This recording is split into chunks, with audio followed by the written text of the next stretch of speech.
Good morning students. जैसा कि मैंने आपको कल बताया था कि मेरी जो अगली क्लास होगी वो ह्यूमन ब्रेन की होगी, जिसमें मैं आपको स्ट्रक्चर और फंक्शंस के बारे में बताऊंगा।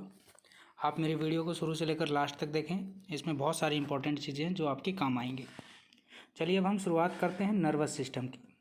बेटा, नर्वस सिस्टम को हम 3 पार्ट्स में डिवाइड करते हैं, CNS, PNS and ANS।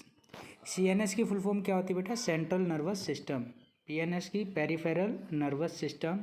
ANS की क्या होती है? Autonomic nervous system. अब हम मेन जो आज बात करेंगे वो करेंगे CNS की। CNS के अंदर दोनों चीज़ें आ जाती हैं बेटा। CNS में अगर हम बात करते हुए चलें तो ब्रेन और spinal cord together known as the central nervous system. इनका मेन फंक्शन क्या होता है? ये they receive information from all parts of the body and integrated.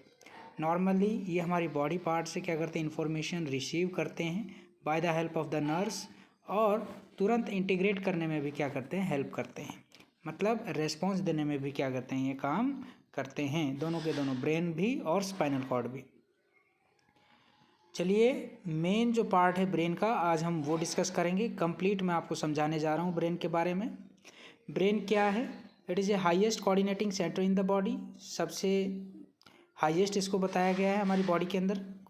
Coordinating centre कौन सा है? हमारा ब्रेन है। ये कहाँ सिचुएटेड होता है? क्रैनियल कैविटी, क्रेनियम के अंदर होता है बेटा। क्रेनियम क्या है? The outer layer of the brain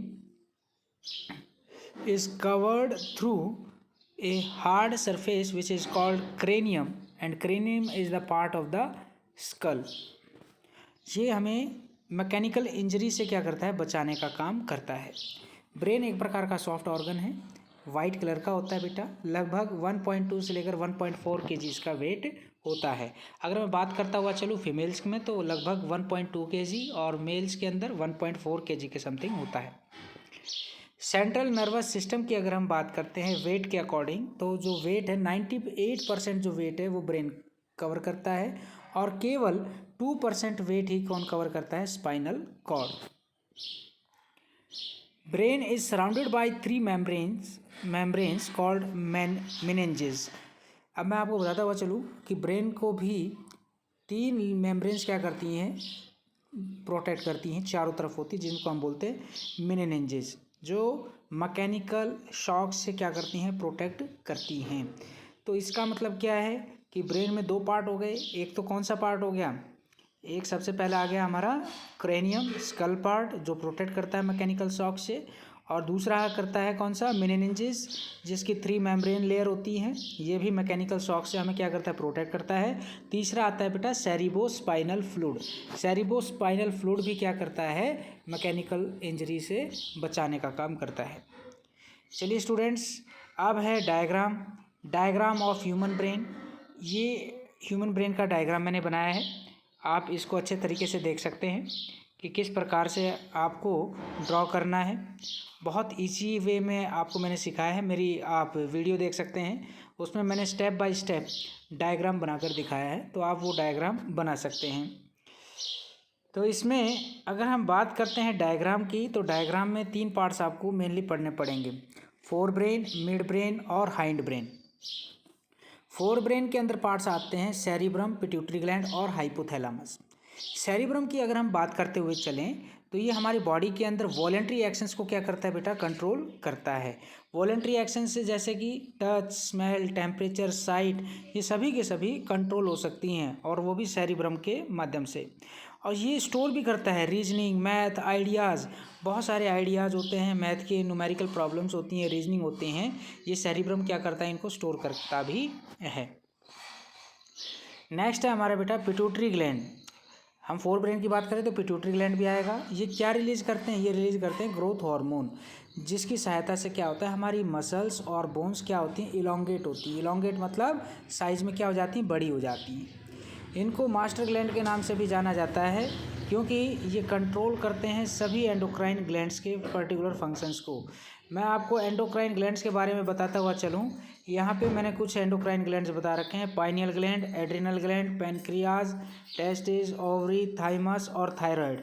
ये सभी के सभी एंडोक्राइन ग्लैंड्स हैं।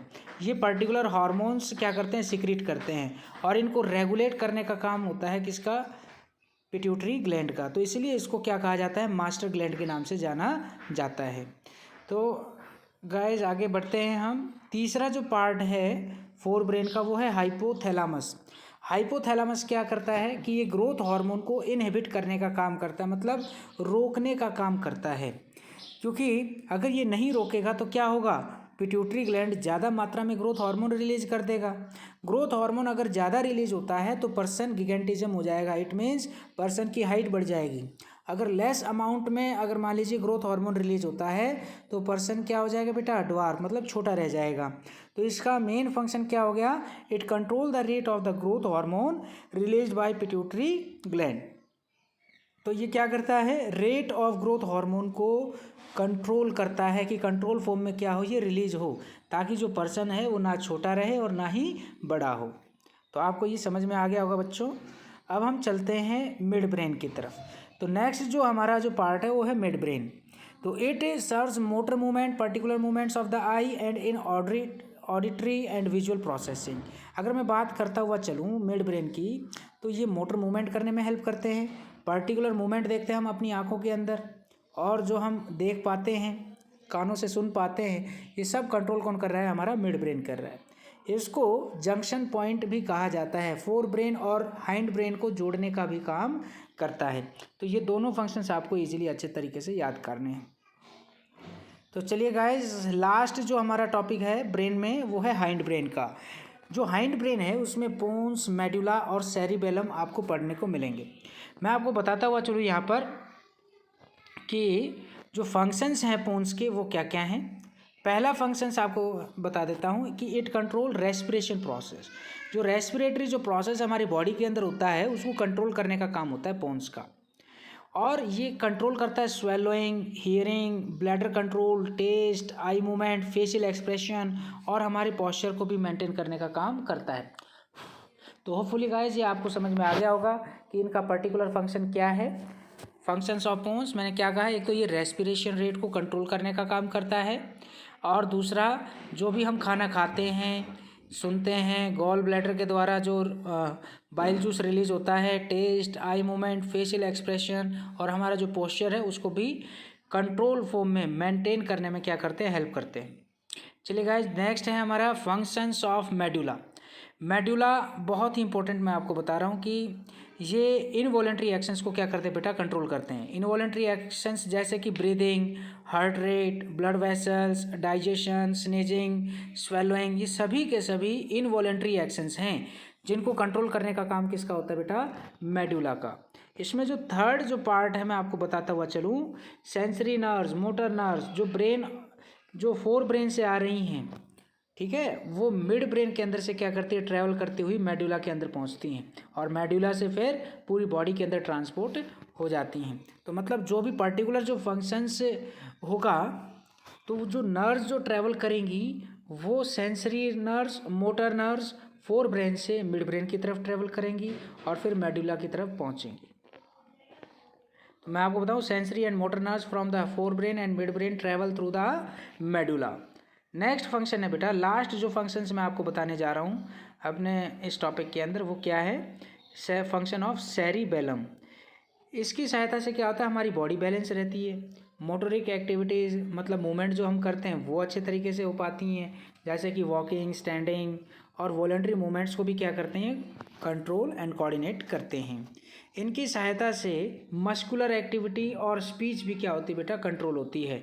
तो होपफुली गाइज आपको समझ में आया होगा। यहाँ तक ये हमारा कंप्लीट टॉपिक था, आप इसको अच्छे तरीके से समझें और अपनी फेयर नोटबुक के अंदर आप इसको तुरंत लिखें। ये इतना इम्पोर्टेंट है क्योंकि एग्ज़ाम में क्वेश्चंस पूछे जाते हैं इसके अंदर से 2 नंबर का, 3 नंबर का या 5 नंबर का क्वेश्चन बन सकता है। तो होपफुली आपको ये समझ में आ गया होगा। धन्यवाद स्टूडेंट्स, फिर मिलेंगे।